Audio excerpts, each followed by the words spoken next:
नमस्कार दोस्तों, आप सभी लोगों का अच्छी पाठशाला पर स्वागत है। जैसा कि हम सभी लोग जानते हैं कि कृषि प्रसार अर्थात एग्रीकल्चर एक्सटेंशन के अंतर्गत हम सभी लोग विगत वर्षों में कुछ पूछे गए प्रश्न या आपके एग्जाम के लिए जो महत्वपूर्ण प्रश्न है, संभावित प्रश्न, उन सब पर हम सभी लोग बात कर रहे हैं। तो करीब उसके अंतर्गत 27 क्वेश्चन हम सभी लोगों ने कर लिए थे। तो हमारा अंतिम प्रश्न क्या था? प्रशिक्षण का कौन अंग नहीं है? आपके ऑप्शन थे ज्ञान, कौशल, दृष्टिकोण या और पारितोष। तो आपका सही जवाब क्या था? पारितोष। पारितोष दोस्तों जो है प्रशिक्षण का अंग नहीं है। ठीक है, तो यहाँ तक हम सभी लोगों ने कवर किया था। आज हम सभी लोग उसके आगे बात करेंगे। ठीक है, तो अच्छा, प्रशिक्षण के कौन कौन से अंग हैं? तो ज्ञान हो गया आपका, कौशल हो गया, दृष्टिकोण, अभिवृत्त, ये सभी क्या हैं? कार्यक्षमता, ये सभी आपके प्रशिक्षण के अंग हो जाएंगे। ठीक है, अब सभी लोग इसके आगे बात करेंगे। तो हमारा अगला प्रश्न क्या था? अगला हमारा प्रश्न है कि डॉस्प, DASP का तात्पर्य क्या है? कह रहा है जो डॉस्प है ये क्या है? आपके ऑप्शन दिए गए हैं कि कृषि विकास सहायता, जो कृषि विकास सहायतित परियोजना, या फिर कृषि विकास सेवा परियोजना, कृषि विविधीकरण सहायतित परियोजना, या आपका अंतिम विकल्प दिया हुआ है कि कृषि विविधीकरण सेवा परियोजना। तो आपका सही जवाब क्या हो जाएगा दोस्तों? कृषि विविधीकरण सहायता परियोजना।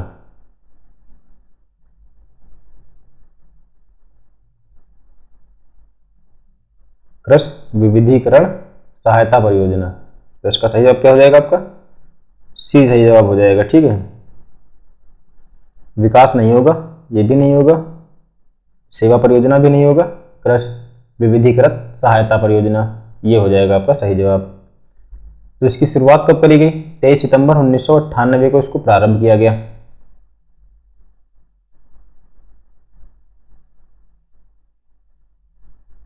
कब इसको प्रारंभ किया गया? 23 सितंबर 1998।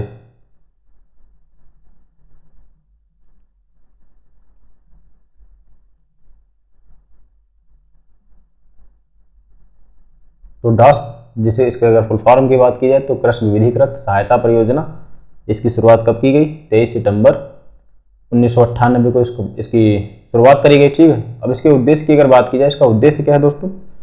तो इसका उद्देश्य किसानों की भागीदारी के माध्यम से जो कृषि की गतिविधियां हैं उसको तेज किया जाना चाहिए। ठीक है, किसानों की भागीदारी में वृद्धि करके क्या किया जाना चाहिए? जो कृषि की गतिविधियां होती हैं उसमें तेजी लाया जाना चाहिए। अच्छा, विश्व बैंक से वित्तीय सहायता के साथ विविधीकरण के रुझान में तेजी लाना था इसका एक महत्वपूर्ण उद्देश्यों में शामिल। तो इसके उद्देश्य क्या है दोस्तों? इसको ऊपर लिख लेते हैं, यहाँ नीचे उद्देश्य लिख लेते हैं। इसकी शुरुआत कब की गई? तो 23 सितंबर 1998 को की गई। 23 सितंबर 1998 को इसकी शुरुआत की गई। ठीक है, अब बात करते हैं इसके उद्देश्य की। इसका उद्देश्य क्या है?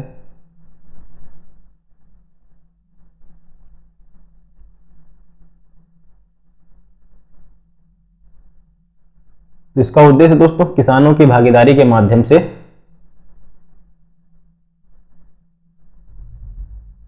किसानों की भागीदारी के माध्यम से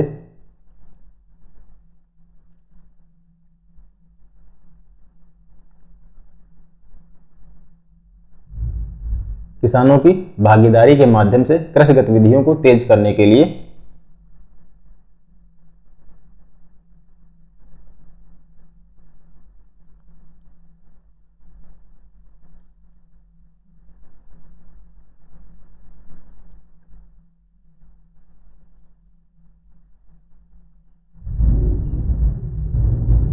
कृषि गतिविधियों को तेज करने के लिए विश्व बैंक से वित्तीय सहायता के साथ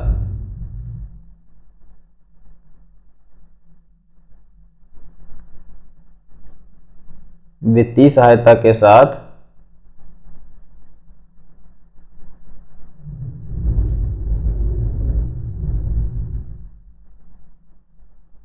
विविधीकरण के रुझान में तेजी लाना।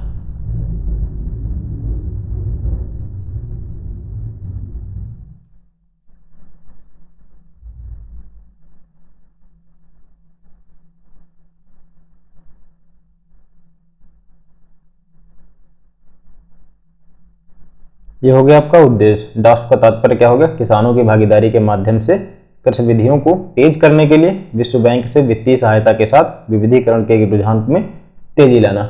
और इसकी शुरुआत कब करी गई? तो इस पर हम सभी लोगों ने बात कर ही ली। 23 सितंबर 1998 को यह आरंभ किया गया था दोस्तों। अब सभी लोग अपने अगले प्रश्न की ओर बढ़ेंगे। अगला हमारा प्रश्न क्या, उस पर नजर डालते हैं। सूची 1 को सूची 2 से सुमेलित कीजिए। कहा आपको कुछ योजनाएं परियोजनाएं जो भी दी गई हैं उनका कब आरंभ हुआ उस पर बात करनी, और नीचे दिए गए कोड को प्रयोग करते हुए सही उत्तर का चुनाव करना।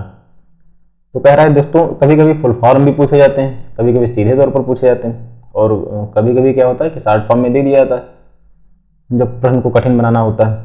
खैर ये संभवतः एसटीए के अंतर्गत भी एक बार आया हुआ है। बात करते हैं, समझते हैं इसको। आपका दिया गया है कि नार्प को 1998 में शुरू किया गया, और एनएटीपी को 1979 में, आईआरडीपी को 1989 में, और जेआरवाई को 1978 में। अब आइए पहले क्या करेंगे, एक एक योजना को नोट करेंगे, उसके फुल फॉर्म को भी समझेंगे, और उनको कब आरंभ किया गया उनको नोट कर लेंगे। फिर अपने कोड की ओर बढ़ेंगे, ठीक है, कि कौन सा किससे मिलेगा, मैच खाएगा।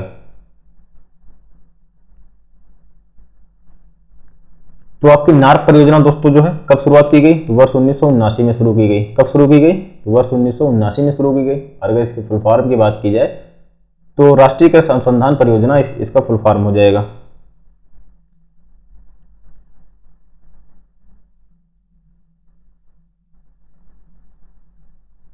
इसका फुल फॉर्म क्या हो जाएगा? राष्ट्रीय कृषि अनुसंधान परियोजना। राष्ट्रीय कृषि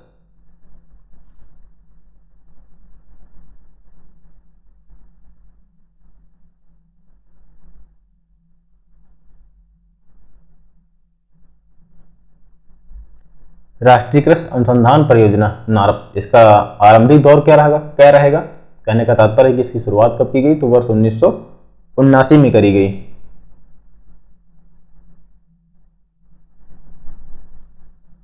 और आपका अगला क्या हो जाएगा? बी, एनएटीपी परियोजना। तो एनएटीपी 1998 में इसका आरंभ किया गया था। इसका फुल फॉर्म क्या रहेगा? राष्ट्रीय कृषि प्रौद्योगिकी परियोजना। तो आपका अगला क्या है? एनएटीपी, राष्ट्रीय कृषि प्रौद्योगिकी परियोजना।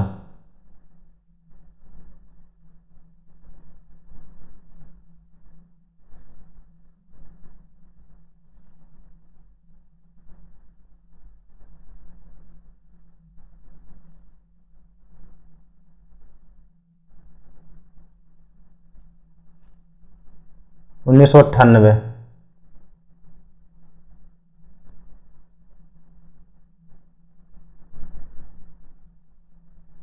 अब अगला हमारा है आईआरडीपी। तो आईआरडीपी आप लोगों को पता ही होगा, अक्सर कई एग्जाम्स में पूछी जाती रही है। तो खैर इसका फुल फॉर्म की अगर बात की जाए तो समन्वित ग्रामीण विकास कार्यक्रम। क्या रहेगा? तो समन्वित ग्रामीण विकास कार्यक्रम। इसका आरंभिक वर्ष क्या रहेगा? वर्ष 1978 से लेकर के 1979। अच्छा, कभी कभी दोस्तों 1978 भी सीधे तौर पर मिलेगा। खैर इसको नोट करते हैं, आईआरडीपी।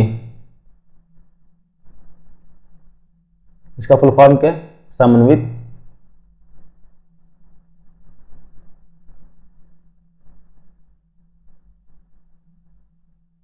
ग्रामीण विकास कार्यक्रम।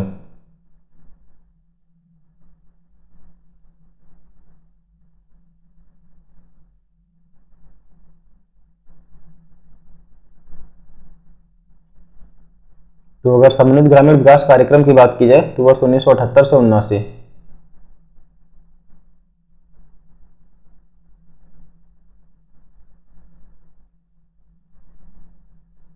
जेआरवाई की बात की जाए, अगला हमारा क्या दिया गया? जेआरवाई। तो इसका फुल फॉर्म दोस्तों क्या? जवाहर रोजगार योजना।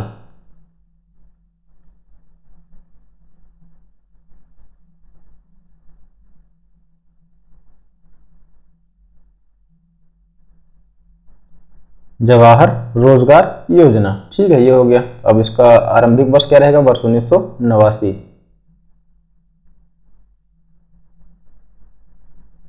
ये हो गया इसका आरंभिक वर्ष। खैर अब आइए अपने कोड पर नजर डालते हैं। तो अगर NARP की बात की जाए तो वर्ष 1979 में शुरुआत की गई इसकी, तो यह कहाँ से मिलेगा, आपका सेकंड हो जाएगा, ये हो गया आपका, ठीक है। फिर NATP की बात की जाए, ये कब शुरुआत हुआ, तो वर्ष 1998 में शुरुआत हुआ, तो आपका NATP इससे मिल जाएगा। IRDP वर्ष 1978 में शुरू किया गया, तो आपका 4 हो गया। JRY वर्ष 1989 में शुरू हुई, तो आपका 3rd हो जाएगा। अब आइए अपने पुट पर देखते हैं, 2 1 4 3, तो 2 1 4 3 किसमें, आपका ए विकल्प जो है दोस्तों सही हो जाएगा। अच्छा, एक बार फिर से समझ लेते हैं ताकि अच्छे से याद हो जाए आप सभी लोगों को। मैं अक्सर कहता हूँ कि कितना पढ़ा ये जरूरी नहीं, कितना याद ये जरूरी। जितना याद होगा आपको उतना ही कन्फ्यूजन कम होगा। खैर, NARP की बात की जाए तो वर्ष 1979 में शुरुआत हुई इसकी, और इसका फुल फॉर्म क्या रहेगा, राष्ट्रीय कृषि अनुसंधान परियोजना। NATP की बात की जाए तो वर्ष 1998 में शुरुआत हुई, और इसका जो फुल फॉर्म रहेगा, राष्ट्रीय कृषि प्रौद्योगिकी परियोजना। क्या, तो राष्ट्रीय कृषि प्रौद्योगिकी परियोजना। IRDP को तो जरूर याद रखिए आप सभी लोग, क्योंकि समन्वित ग्रामीण विकास कार्यक्रम वर्ष 1978 में शुरू हुआ। JRY की बात की जाए तो जवाहर रोजगार योजना वर्ष 1989 में शुरू हुई। वहीं राष्ट्रीय एक और परियोजना है दोस्तों, राष्ट्रीय कृषि बीमा योजना, इसे हम शॉर्ट फॉर्म में क्या कहेंगे, NAIS। इसको वर्ष 1999 में शुरू किया गया था, ठीक है। अब बढ़ते हैं अपने अगले प्रश्न की ओर। निम्न में कौन सा संचार का आधारभूत कार्य नहीं है, कह रहा है कि जो संचार का एक कौन सा आधारभूत कार्य नहीं है।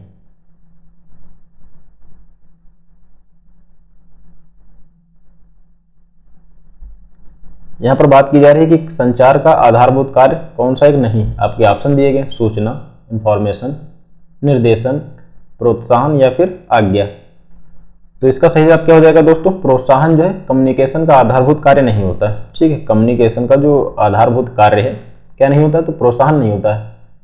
अच्छा, कम्युनिकेशन संचार है क्या, तो संचार एक ऐसी पद्धति होती है जिसमें 2 या 2 से अधिक व्यक्ति क्या होते हैं, करते हैं दोस्तों, आपस में विचारों और तथ्यों का आदान प्रदान करते हैं। मान लेते हैं कम्युनिकेशन है क्या, मान लेते हैं मैं अपने किसी दोस्त से मिला, 2-4 बातें की उससे, उसके कुछ विचार ग्रहण किए, और बाकी आप सभी लोग जानते तो हैं खैर दोस्तों में किस तरह की बातें होती, और 2-4 ज्ञान की बातें अपनी दी, तो यही विचारों का आदान प्रदान या तथ्यों का आदान प्रदान करते हैं, ये हो गया कम्युनिकेशन में।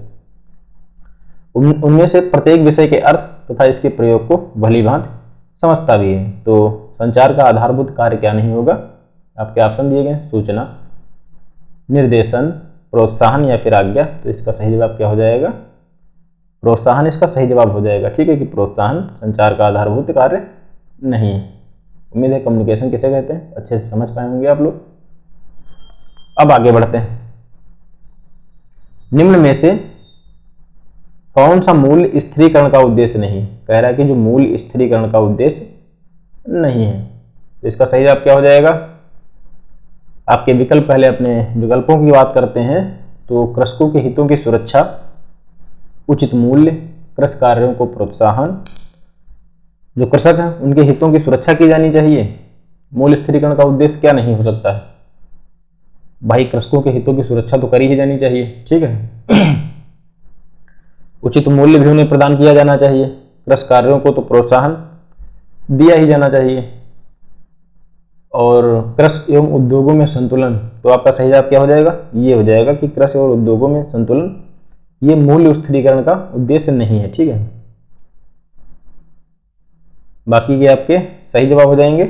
कहने का तात्पर्य है कि ये मूल्य स्थिरीकरण के उद्देश्य हो जाएंगे और ये आपका नहीं होगा। तो सही जवाब क्या हो जाएगा, विकल्प डी हो जाएगा। अब बात करते हैं मूल्य स्थिरीकरण के मुख्य उद्देश्य कौन कौन से, ठीक है। कुछ मूल्य स्थिरीकरण का उद्देश्य कौन कौन से हो सकते हैं, इन पर हम सभी लोग नजर डाल लेते हैं। तो एक प्रकार से कह सकते हैं कि मांग और पूर्ति में संतुलन को स्थापित किया जाना चाहिए। मूल्य अगर आपने स्थिर कर दिया तो चीज़ों की जो मांग और पूर्ति में संतुलन को स्थापित किया जाना चाहिए। जैसे कभी कभी क्या होता है, मांग बहुत अधिक होती है और पूर्ति जो आपूर्ति उसकी होती है कम होती है। कभी कभी आपूर्ति बहुत अधिक होती है और जो मांग होती है वह काफ़ी कम होती है। तो इन सबसे परे क्या किया जाना चाहिए, मांग और पूर्ति में संतुलन स्थापित किया जाना चाहिए। अब बात करते हैं किसानों के हितों की सुरक्षा। जो कृषक हमारे किसान भाई हैं उनके हितों की सुरक्षा तो करी ही जानी चाहिए, क्योंकि वो अन्नदाता हैं, खेत में क्या करते हैं, फसल उगाते हैं, और बिचौलियों के माध्यम से उन्हें अनेक समस्याओं का सामना भी करना पड़ता है। तो खैर इन सबसे परे क्या किया जाना चाहिए, मूल्य स्थिरीकरण का एक उद्देश्य यह भी होगा कि किसानों के हितों की सुरक्षा करी जानी चाहिए। और मूल्य स्थिरीकरण का उद्देश्य क्या हो सकता है, जैसे कि उन्हें उचित क्या किया जाना चाहिए, उचित मूल्य प्रदान किया जाना चाहिए, ताकि उन्हें जो भी उन्होंने फसल की उगाई में अपनी आर्थिक व्यय की है उसकी उन्हें प्राप्ति हो सके। ठीक है, मान लेते हैं उन्होंने क्या किया, 10 रुपये की चीज़ मेहनत करके आपने उसने क्या किया, खेत में 10 रुपये लगाए, ठीक है, तो उसे कम से कम 12-15 रुपये तो मिलना ही चाहिए, ताकि उसका अपना जमा के साथ साथ कुछ उसे लाभ भी हो सके, खेती के कृषि कार्यों के लिए उसे प्रोत्साहन मिले कि हाँ अगर मैं इस चीज़ की खेती करूँगा तो मेरी आर्थिक स्थिति बेहतर होगी। तो कहने का तात्पर्य है कि किसानों को उचित प्रतिफल दिलाना चाहिए, फसलों के उत्पादन को प्रोत्साहित करना चाहिए और कृषि कार्यों को प्रोत्साहित किया जाना चाहिए, जमाखोरी अनुचित संग्रह को समाप्त करना चाहिए। ये तो खैर चीज़ें समझने वाली हैं दोस्तों। अगर आप सभी लोग कॉन्सेप्चुअल बेस है प्रश्न, अगर आप सभी लोग वैसे ही समझ लेंगे तो आपका जो प्रश्न होगा सही हो जाएगा। खैर इसको एक एक करके नोट करते हैं, जरूरी है दोस्तों। तो मांग और पूर्ति में संतुलन स्थापित करना, पहला हमारा बिंदु क्या हो गया, मांग और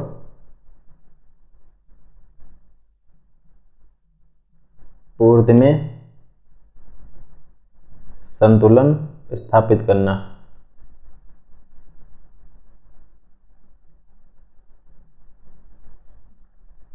ये हो गया हमारा पहला बिंदु। अगला बिंदु हमारा क्या होगा, किसानों के हितों की सुरक्षा करना। ये तो आपके विकल्प में ही दिया है, किसानों को उचित प्रतिफल दिलाना।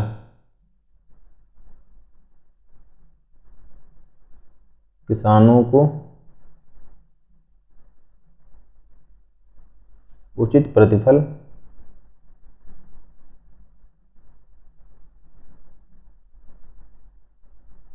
दिया जाना चाहिए।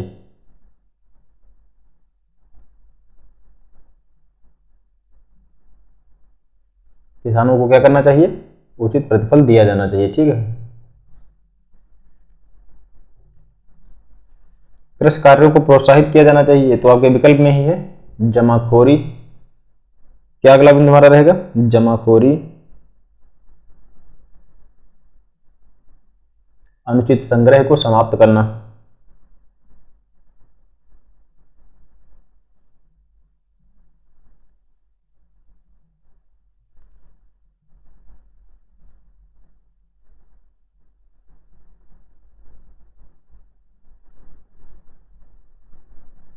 ये हो गया, तो जमाखोरी अनुचित संग्रह को समाप्त करना, कृषि कार्यों को प्रोत्साहन देना, कृषि एवं उद्योगों को संतुलन बिठाना, ये मूल्य स्थिरीकरण का उद्देश्य दोस्तों नहीं होगा, और फसलों के उत्पादन को भी प्रोत्साहित करना इसमें शामिल होगा।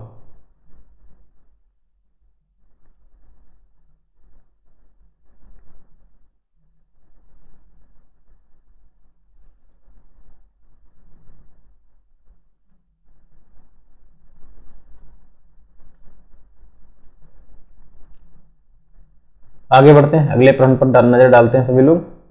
किस कार्यक्रम के अंतर्गत गरीबों में गरीब का चुनाव किया जाता है, किस कार्यक्रम के अंतर्गत गरीबों में गरीब का चुनाव किया जाता है। आपका सही जवाब क्या हो जाएंगे, जवाहर रोजगार योजना। पहले विकल्प समझते हैं दोस्तों, जवाहर रोजगार योजना, प्रशिक्षण एवं संपर्क प्रणाली, एकीकृत समन्वित ग्राम विकास योजना, राष्ट्रीय कृषि प्रौद्योगिकी परियोजना। तो आपका सही जवाब क्या हो जाएगा, जवाहर रोजगार योजना। दोस्तों इस कार्यक्रम के अंतर्गत गरीबों में गरीब का चुनाव किया जाता है, तो जवाहर रोजगार योजना के अंतर्गत गरीबों में गरीब का चुनाव किया जाता है। अब इसकी शुरुआत की बात की जाए, अभी हमने पूर्व में जो भी परियोजनाएं पढ़ी उसमें भी जवाहर रोजगार योजना का उल्लेख हुआ था। तो इसकी शुरुआत 1 नवंबर 1989 को हुई दोस्तों। कब हुई, तो 1 नवंबर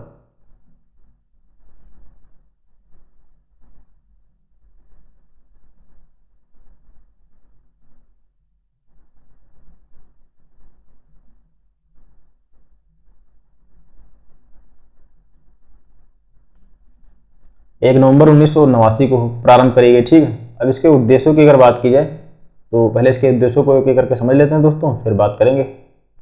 ग्रामीण क्षेत्रों में गरीबी रेखा के नीचे जीवन यापन करने वाले परिवारों के जो बेरोजगार एवं अर्ध बेरोजगार व्यक्तियों को उपयोगी अतिरिक्त रोजगार को उपलब्ध कराया जाना चाहिए। कहने का तात्पर्य है कि जो ग्रामीण क्षेत्र में गरीबी रेखा के नीचे जो भी जीवन यापन करने वाले लोग हैं उनको अतिरिक्त रोजगार उपलब्ध कराया जाना चाहिए ताकि उनकी आर्थिक स्थिति ठीक हो सके। तो यही कारण है कि इसे कहा जाता है कि गरीबों में से गरीब का चुना जाना। ठीक है, तो जवाहर रोजगार योजना ये क्या होगी दोस्तों, इसमें गरीबों का गरीब का चुनाव किया जाता है और जो गरीबी रेखा के नीचे जो भी लोग होते हैं उनके लिए क्या किया जाना, अतिरिक्त रोजगार को उपलब्ध कराया जाना। इसको नोट कर लेते हैं थोड़ा।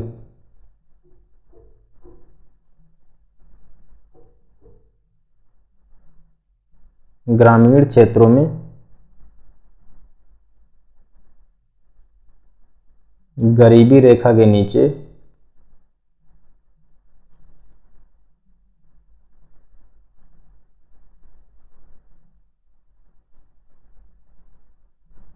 जीवन यापन करने वाले लोगों के लिए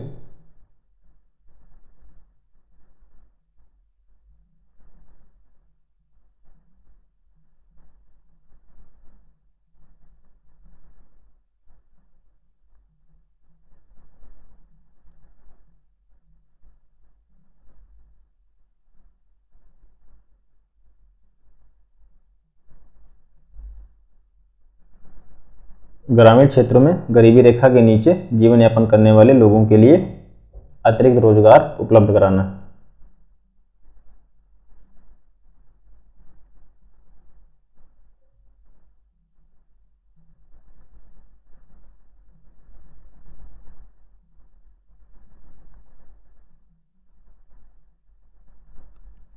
तो ये हो गया इसका उद्देश्य। ठीक है, आगे बढ़ते हैं।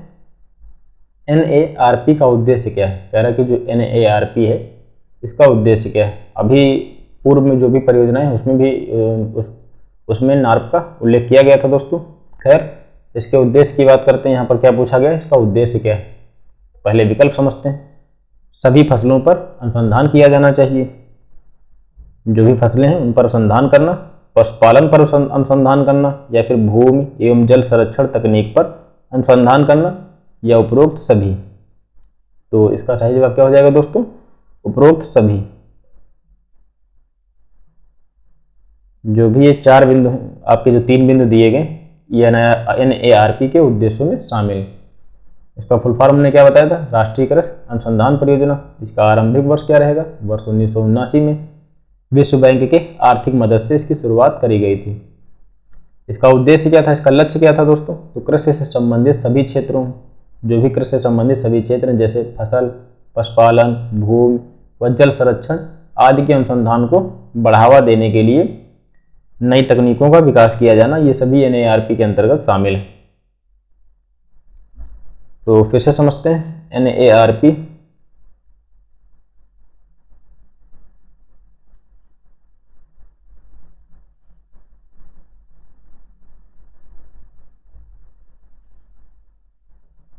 राष्ट्रीय कृषि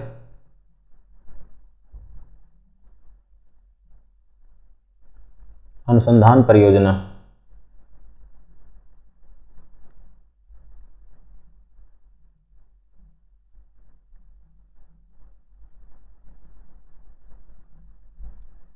ये हो गया इसका फुल फॉर्म।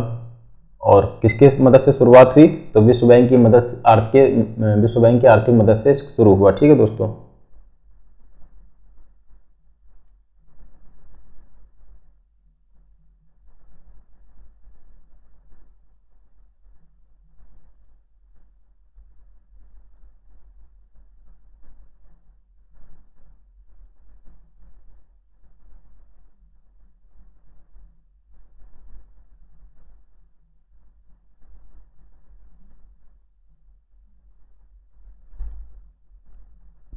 तो राष्ट्रीय कृषि अनुसंधान परियोजना वर्ष 1979 में विश्व बैंक की आर्थिक सहायता के साथ शुरू हुआ। इसका लक्ष्य क्या था?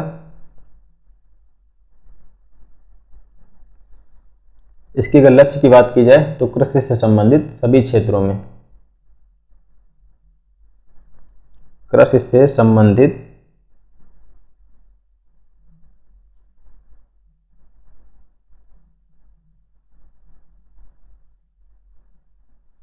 सभी क्षेत्रों में, जैसे कि फसल, पशुपालन, भूमि, फसल हो गया, पशुपालन हो गया,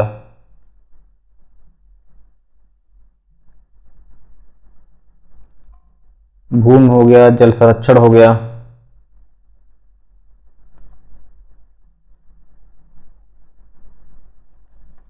इनके अनुसंधान को बढ़ावा देने के लिए नई तकनीकियों का विकास किया जाना। ठीक है, इनके अनुसंधान को बढ़ावा दिया जाना चाहिए और नई तकनीकियों का विकास किया जाना चाहिए।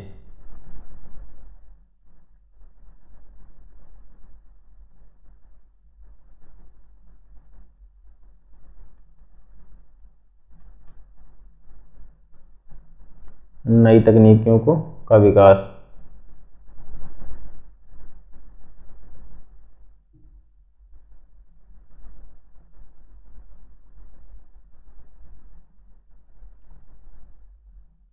ठीक है, तो यह योजना महत्वपूर्ण है दोस्तों। अक्सर इससे प्रश्न बनते भी हैं, पूर्व में भी देख चुके हैं और यहाँ पर भी आ चुका है।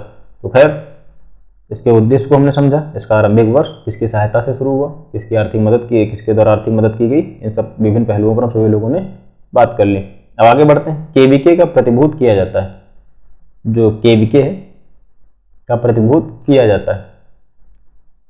अच्छा, केवीके पर हम सभी लोगों ने पूर्व में विस्तृत रूप से बात कर ली है, तो पूर्व के लेक्चर को जरूर करें। इसी एग्रीकल्चर एक्सटेंशन के हैं दोस्तों। भारत सरकार द्वारा, भारतीय कृषि अनुसंधान परिषद द्वारा, या फिर उत्तर प्रदेश कृषि अनुसंधान परिषद द्वारा, या उत्तर प्रदेश सरकार के द्वारा। तो केवीके का जो प्रतिभूत दोस्तों किया जाता है, भारतीय कृषि अनुसंधान परिषद के द्वारा किया जाता है, ICAR के द्वारा किया जाता है। तो इसका सही जवाब क्या हो जाएगा? 20 का सही जवाब किया जाएगा। अच्छा, पुदुचेरी में पहला केवीके खोला गया था। ठीक है, खैर पूर्व के लेक्चर को जरूर करें, उसमें विस्तार से बात की गई। आगे बढ़ते हैं। प्रसार प्रतिनिधि है एक जनसेवक, व्यक्तिगत सेवक, प्रजातांत्रिक समूह नेता, या फिर चयनित समूह नेता। तो प्रसार प्रतिनिधि दोस्तों क्या होता है? प्रसार प्रतिनिधि एक प्रकार से कह सकते हैं ये पब्लिक सर्वेंट होता है। तो क्या हो जाएगा?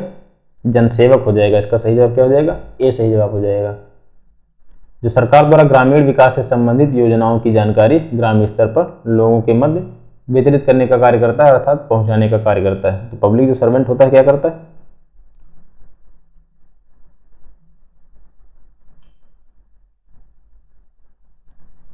सरकार द्वारा ग्रामीण विकास के लिए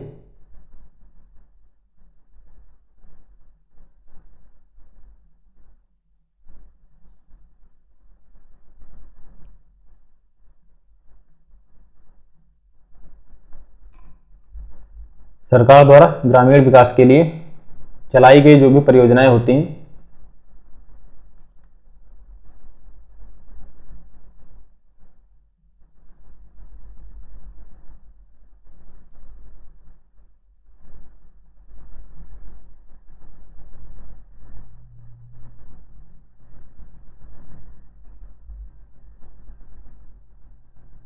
चलाई गई योजनाओं की जानकारी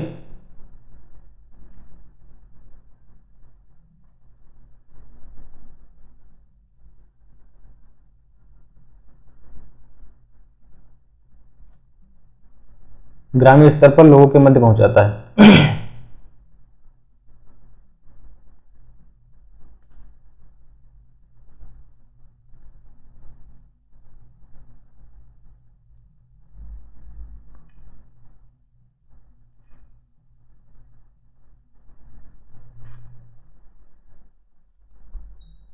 तो प्रसार प्रतिनिधि क्या है? एक पब्लिक सर्वेंट होता है जो सरकार द्वारा ग्रामीण विकास के लिए चलाई गई योजनाओं की जानकारी ग्रामीण स्तर पर लोगों के मध्य वितरित करने का कार्य करता है दोस्तों। ठीक है, आगे बढ़ते हैं कि ग्रामीण विकास परियोजनाओं का लक्ष्य क्या होता है। तो जो ग्रामीण विकास परियोजनाएं हैं उनके लक्ष्य क्या है उस पर बात करेंगे। ग्रामीण और बेरोजगारी को कम करना, स्वास्थ्य और शिक्षा में सुधार करना, ग्रामीण के बुनियादी ज़रूरतों को पूरा किया जाना चाहिए। जो ग्रामीण क्षेत्र हैं उनके जो बुनियादी ज़रूरतें कौन कौन सी हैं उन सब पर बात किया जाना चाहिए या पूरा किया जाना चाहिए। शिक्षा हो गया, स्वास्थ्य हो गया, पीने का स्वच्छ पानी हो गया, ये सभी ग्रामीण की बुनियादी ज़रूरतों में शामिल हो जाएंगे दोस्तों ग्रामीणों के। तो इसका सही जवाब क्या हो जाएगा? आपका विकल्प डी जो होगा सही जवाब हो जाएगा इसका। ग्रामीण विकास परियोजनाओं का लक्ष्य होता है कौन कौन सा होता है? तो गरीबी और बेरोजगारी को कम किया जाना चाहिए, स्वास्थ्य शिक्षा में सुधार किया जाना चाहिए, बेहतर उनका स्वास्थ्य हो, उनकी शिक्षा भी उन्हें उचित प्रदान की जानी चाहिए और उनकी पहुंच भी शिक्षा तक होनी चाहिए। ग्रामीण निवासियों के लिए भोजन, निवास, पीने योग्य पानी, इन सभी बुनियादी ज़रूरतों को पूरा किया जाना चाहिए। तो आपका विकल्प डी दोस्तों सही जवाब हो जाएगा। तो आज का लेक्चर हमारा यहीं तक रहेगा, मिलते हैं अगले दिन। धन्यवाद दोस्तों।